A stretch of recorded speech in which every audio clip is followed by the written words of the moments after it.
शांताकारं भुजगशयनं पद्मनाभं सुरेशं विश्वाधारं गगनसदृशं मेघवर्णं शुभांगं लक्ष्मीकान्तं कमलनयनं योगिविरधानगम्यं वंदे विष्णुं भवभयहरं सर्वलोकैकनाथं। ओम विष्णवे नमः। जय श्री राधे कृष्ण। आइए सुनते हैं पौष मास शुक्ल पक्ष की पुत्रदा एकादशी व्रत की कथा। जो भी भक्त सच्ची श्रद्धा के साथ, नियम और निष्ठा के साथ पौष मास की पुत्रदा एकादशी का व्रत धारण करते हैं, इस व्रत से मनुष्यों को पुत्रवान, विद्वान, कीर्तिमान, लक्ष्मीवान और यशस्वीवान होने का आशीर्वाद प्राप्त होता है। तो आइए सुनते हैं पुत्रदा एकादशी व्रत की कथा। अगर आप एकादशी व्रत के उपलक्ष्य में ब्राह्मण दक्षिणा, अन्नदान, वस्त्रदान आदि के लिए देना चाहते हो तो आप अपने श्रद्धा और सामर्थ्य के अनुसार हमें डिस्क्रिप्शन में जाकर के वहां से गूगल पे, फोन पे या अकाउंट नंबर के माध्यम से आप अपने श्रद्धा और सामर्थ्य के अनुसार हमें ब्राह्मण दक्षिणा प्रदान कर सकते हैं। तो आइए सुनते हैं पौष मास की पुत्रदा एकादशी व्रत की कथा। तो बोलिए प्रेम से भगवान विष्णु की जय, माता लक्ष्मी की जय, एकादशी माता की जय, सर्वदेवी देवता की जय। एक बार पांडु नंदन ने विनय पूर्वक हाथ जोड़कर भगवान श्री कृष्ण से प्रश्न किया कि हे भगवान, अब आप कृपा करके पौष शुक्ल एकादशी के महात्म्य का वर्णन कीजिए। उसका क्या नाम है और क्या विधान है तथा उस दिन किस देवता की पूजा की जाती है और उसका क्या फल होता है। तब भगवान श्री कृष्ण बोले कि हे राजन, इस एकादशी का नाम पुत्रदा एकादशी है। यह समस्त मनोरथों को पूर्ण करने वाली है एवं समस्त सिद्धियों को भी देने वाली है। इसके अधिपति स्वयं नारायण है। इस चराचर संसार में इसके समान फल देने वाला दूसरा कोई भी व्रत नहीं है। इसके प्रसाद से मनुष्य पुत्रवान, विद्वान, कीर्तिमान, लक्ष्मीवान और यशस्वी होता है। अब मैं तुम्हें उत्तम और पापों को हरने वाली कथा कहता हूँ। तुम ध्यान पूर्वक सुनो। पूर्व काल में एक राजा अपनी स्त्री शैब्या सहित पुत्र न होने के कारण अत्यंत ही दुखी था। उसके पितर गर्म असुरों से सिंचित किंचित पिंडोदक का पान करते थे। वे सदैव इसी शोक से संतप्त रहा करते थे कि इसके आगे हमें कौन पिंड दान देगा। इधर राजा को पुत्रेक्षा की तरफ से दिनों दिन निराशा ही निराशा दिखाई पड़ती रही। उसका इस प्रकार का संताप एक प्रकार से ही ठीक था, क्योंकि बिना पुत्र के सचमुच ही मनुष्य का जन्म निरर्थक है। जिसके पुत्र नहीं उसके कुछ भी नहीं, क्योंकि बिना पुत्र के देवता, पितर और मनुष्य किसी का भी ऋण परिशोधन नहीं होता।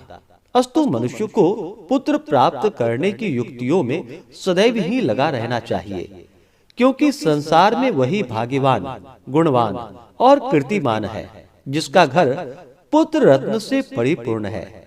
वे ही नर श्रेष्ठ हैं, आरोग्य, संपत्ति और कीर्ति के अधिकारी होते हैं।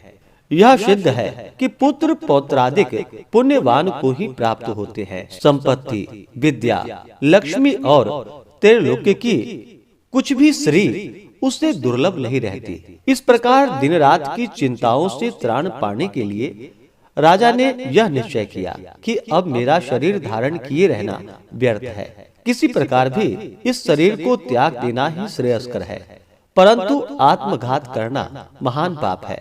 इस प्रकार से विचारों में पड़कर एक दिन चुपचाप अकेले घोड़े पर सवार हो वन की ओर चल दिया। इस प्रकार वह वन में पहुंचकर नभ में उड़ते हुए पक्षी एवं चारों ओर लगे हुए सुंदर वृक्षों से प्राकृतिक सौंदर्य का अवलोकन करने लगा। वहां पर कहीं तो अपने अपने निवास स्थान से निकल करके मृग झुंड इधर उधर चौकड़ियां भर रहे थे। कहीं पर व्याघ्र, वाराह, सिंह, वानर, लीलगायें, शशक, सर्प और जंगली हाथी अपनी हथेलियों के साथ क्रीड़ा कर रहे थे। किसी तरफ श्रृंगालों की ध्वनि थी तो किसी ओर उल्लुओं के कर्कश नाद सुनाई पड़ रहे थे। इस प्रकार वन की शोभा देखता हुआ और वन पशुओं के शब्द को सुनता हुआ राजा वन में घूमने लगा। घूमते घूमते उसे दोपहर हो गई। उसे भूख और वियोग ने सताया, परंतु वह आगे की ओर बढ़ता ही गया। आगे चलकर उसने देखा कि एक अत्यंत सुंदर सरोवर है, जिसके किनारे अत्यंत सुंदर, मनोहर और दिव्य रूप वाले नाना प्रकार के पक्षी, सारस, हंस, मोर और चकोर चारों ओर घूम रहे हैं और बहुत से ऋषि मुनि वहां पर पूजन और ध्यान में मग्न हैं। वहां प्रवेश करते ही राजा के दक्षिण नेत्र और बाहु फड़कने लगे और मन में एक प्रकार का उत्साह सा प्रतीक हुआ। राजा ने घोड़ा से उतरकर घोड़े को एक वृक्ष के सहारे बांध दिया और ऋषि मुनियों के पास जाकर उनको अलग अलग प्रदक्षिणा और उन्हें प्रणाम इत्यादि किया। राजा का सुंदर वेश और सुंदर स्वभाव को देखकर एक ऋषि ने कहा, क्या इच्छा है, क्या काम है और क्या विचार है? ऋषियों की ऐसी वाणी को सुनकर राजा ने कहा कि हे भगवान, आप लोग कौन हैं? यहाँ पर क्यों आए हैं और क्या कर रहे हैं? एक महर्षि बोले कि हे राजन, हम लोग विश्व देव हैं और आज पौष शुक्ल की पुत्रदा नाम की एकादशी का व्रत है, सो हम इस सरोवर में स्नान करने के लिए आए हैं। हमने अपना संपूर्ण हाल बतला दिया, अब आप कहिए। राजा बोला कि भगवान, मैं भी एक निःसंतान और अभागा मनुष्य हूँ और पुत्र की इच्छा रखता हूँ। यदि आप लोग मुझे किसी प्रकार भी एक पुत्र दें, तो मैं अपने को धन्य मानकर जन्म जन्म के लिए आपका ऋणी हो जाऊंगा। ऋषियों ने कहा कि हे राजन, आज पुत्रदा एकादशी है। इसका व्रत अत्यंत उत्तम और निःसंदेह ही पुत्र को देने वाला है। आप नियम पूर्वक एकादशी के व्रत को धारण कीजिए। निःसंदेह ही एकादशी के पुण्य फल एवं हमारे वचनों के प्रभाव से तुम्हें पुत्र होगा। ऋषियों की ऐसी वाणी को सुनकर राजा अत्यंत प्रसन्न हुआ और उनके बताए हुए विधि विधान से एकादशी का व्रत कर द्वादशी को पारण कर ऋषियों से विदा हो अपने भवन में आया। परमात्मा के अनुग्रह एवं एकादशी के पुण्य और प्रताप से तथा ऋषियों के आशीर्वाद से राजा की रानी ने गर्भ धारण किया और यथा समय सुंदर स्वरूपवान, तेजवान और भाग्यवान पुत्र उत्पन्न किया। राजपुत्र अत्यंत शीघ्रता पूर्वक बढ़ने लगा और शीघ्र ही बड़े हो पितृ सेवा तथा अपनी प्रजा की सेवा करने लगा। इतनी कथा कहकर भगवान श्री कृष्ण ने कहा कि हे पांडुनंदन, हे राजन, इस एकादशी का व्रत जो लोग करते हैं उनको अवश्य ही पुत्र की प्राप्ति होती है और वे इस लोक में नाना प्रकार के सुखों का उपभोग कर अंत काल में परम पद को प्राप्त करते हैं। जो लोग इसकी कथा को कहते एवं भक्ति पूर्वक सुनते हैं, उनको सहस्त्रों अश्वमेध करने का फल प्राप्त होता है।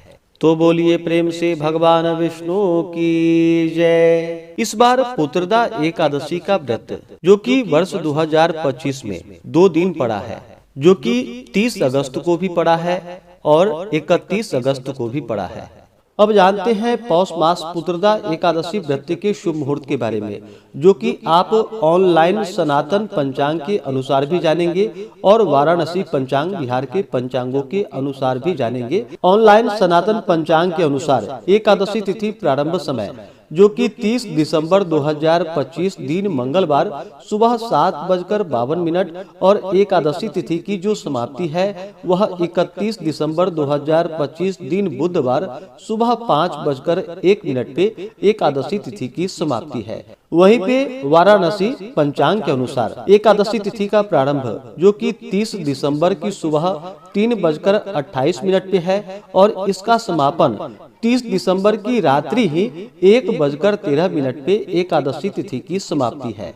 ऑनलाइन सनातन पंचांग के अनुसार जो कि 30 दिसंबर को गृहस्थों के लिए, स्मार्तों के लिए एकादशी का व्रत बतलाया गया है। वहीं पे द्वादशी युक्त वैष्णवों के लिए 31 दिसंबर को एकादशी का व्रत बतलाया गया है। लेकिन वाराणसी पंचांग के अनुसार जो समय है तो वाराणसी पंचांगों के अनुसार और साथ ही बिहार के पंचांगों के अनुसार पुत्रदा एकादशी का व्रत जो कि वैष्णव हो, गृहस्थ हो, स्मार्त हो, सबों के लिए जो कि 30 दिसंबर को ही पड़ रहा है। अब जानते हैं पारण समय के बारे में।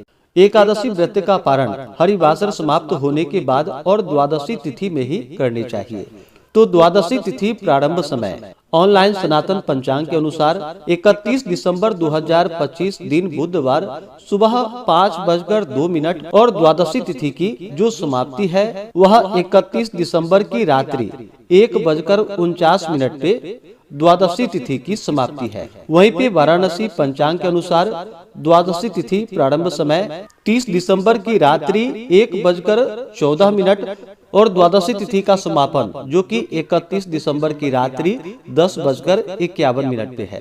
तो जो भी सनातन पंचांग के अनुसार, ऑनलाइन पंचांग के अनुसार 30 दिसंबर को व्रत धारण कर रहे हैं वो सभी व्रत का पारण 31 दिसंबर को जो कि दोपहर 1:29 से दोपहर 3:33 तक व्रत का पारण करेंगे। और जो 31 दिसंबर को व्रत धारण करने वाले हैं वो व्रत का पारण 1 जनवरी 2026 को सुबह 7:20 से लेकर के सुबह 8:20 तक व्रत का पारण संपन्न कर लेंगे। वहीं पे आप वाराणसी पंचांग को मानने वाले हैं तो इसके अनुसार जो भी 30 दिसंबर को व्रत धारण कर रहे हैं वो सभी व्रत का पारण 31 दिसंबर को जो कि सुबह 8:20 से सुबह 9:20 तक व्रत का पारण संपन्न कर लेंगे।